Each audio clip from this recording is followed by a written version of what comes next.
Takže ahojte, vítam vás pri dnešnom videu. Toto je video po takej dlhšej dobe celkom. Dlhšie sme sa nevideli, lebo nebol nejako čas a nebolo ani čo, ale teraz by mali pravidelne už vychádzať videá. V dnešnom videu si otvorím vlastný balíček, ktorý mi prišiel Asgari. Objednal som tam nejaké balíčky, nejaké kúsoky, mali to fakt za dobrú cenu. Takže sa mi to oplatilo, že môžeme sa vrhnúť na to. Uvidíme, ako to pôjde. Tento balík mi stane 17,40, neviem čo tak sa nevie. Je tam veľmi kusoviek veľa do albumu. Ešte nejaké kusovky do albumu majú prísť od iného predajcu, takže album budeme vlastne hotový. A tu už sú balíčky, ktoré mali prísť. A ako môžete vidieť, ešte sme dostali krásny darček, prepáčte. Haribo cukriky. A tu sa nachádzajú už samotné peky, takže máme tu peky. Lorca na Into the Inklands. Ďalej tu máme toto som stal ako bonus, zadarmo mám 2 Trick or Trady.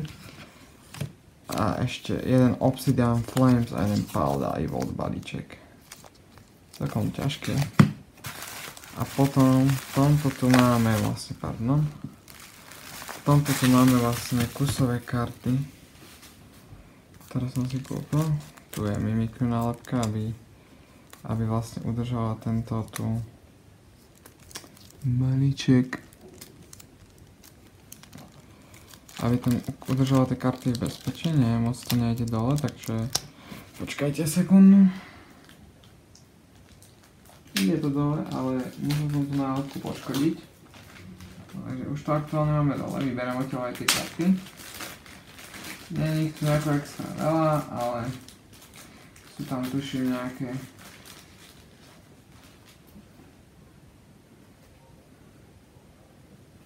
ale musím oceniť, že všetky karty sú v obaloch, čo sa mega cení, takže môžeme ísť na to.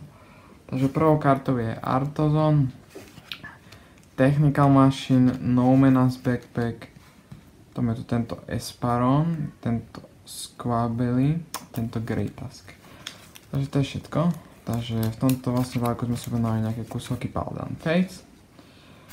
Potom sme si objednali 2 Pokémonské balíčky. Ako bonus k tým balíčkom sme dostali 2 Trick or Trade balíčky. A ešte sme si objednali 1 Lorca na balíček. Takže toto bude všetko z tohto videa. Dúfam, sa vám ľúbilo, bolo to také kratšie. Ale to fakt prepáčte, že nevychádzali videá. Ale v najbližšej dobe už by mali vychádzať pravidelne. Tak čaute.